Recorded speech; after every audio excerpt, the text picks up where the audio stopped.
अरे हानिया बेटा, तुम कुछ खा नहीं रही, खाली चाय से पेट भर रही हो। मॉम, वो कल रात के खाने के बाद मुझे एसिडिटी हो गई थी।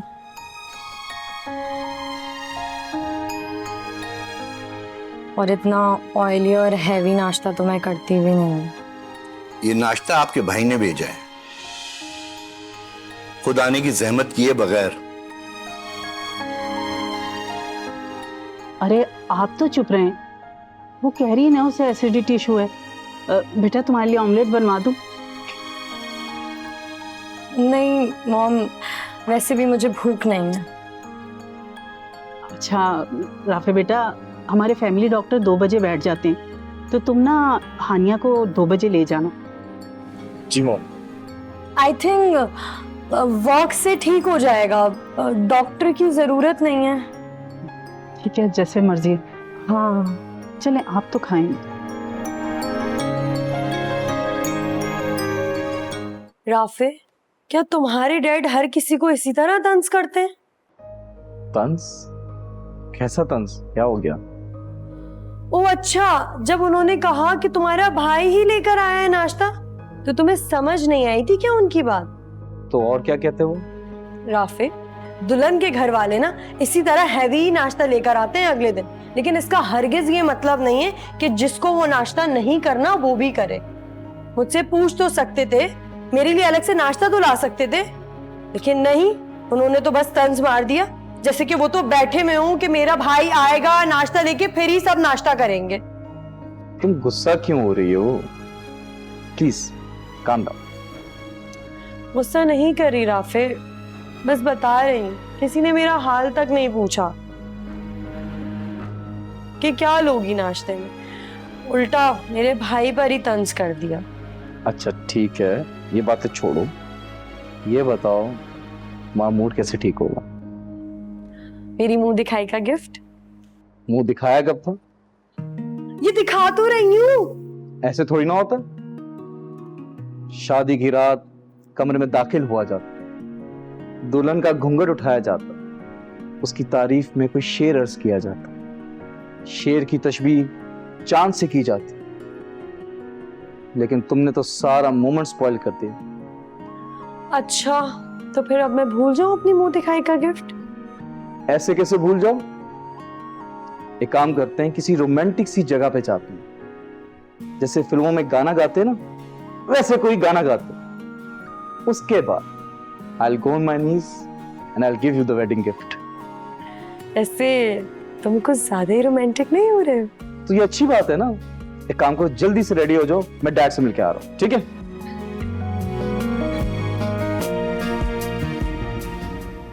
ठीक ही कहा था अम्मी ने,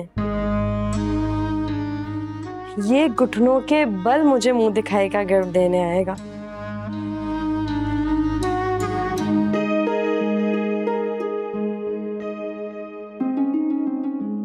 आओ आओ बेटा, वेलकम। आज पहली बार दामाद की हैसियत से इस घर में आ रहे हो तुम। दामाद नहीं अम्मी, बेटा। अगर आप बेटा समझती हैं तो आइंदा से प्लीज बेटा ही बुलाएगा। बिल्कुल बिल्कुल, तुम मेरे बेटे ही हो। मैं तो बस ऐसे ही रिश्ता डिफाइन कर रही थी।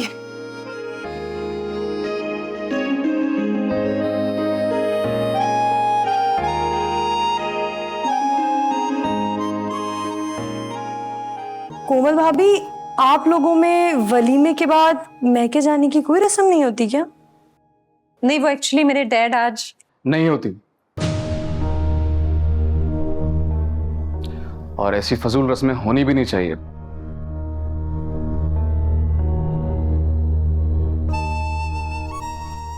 आप जब चाहें हमारे घर तशरीफ लेकर आ सकते हैं।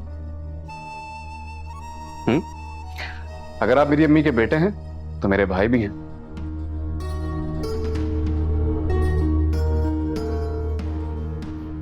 आप जब चाहें हमारे घर आ सकते हैं, आपको किसी रस्म का इंतजार नहीं करना है। जी जरूर जी। आओ कोमल, मुझे कुछ बात करनी है तुमसे। आते हैं हम।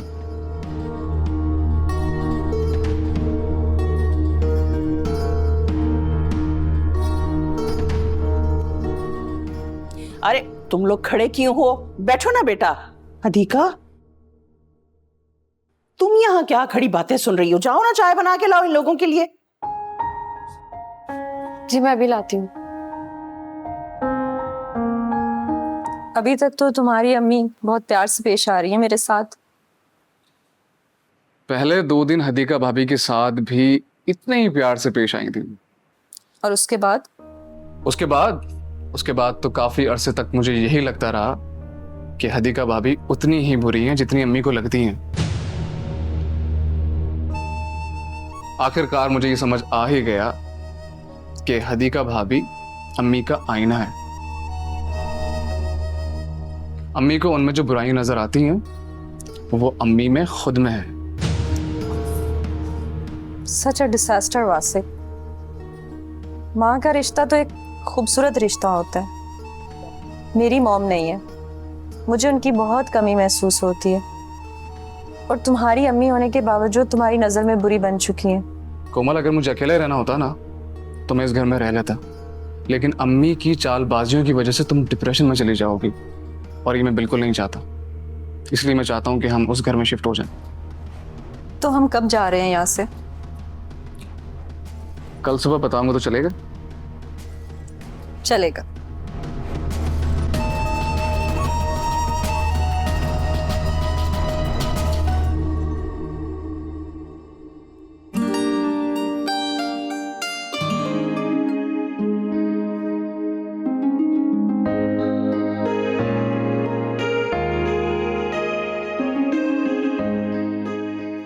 अरे माशाल्लाह, कितना अच्छा लग रहा है आज सब लोगों को साथ देखकर।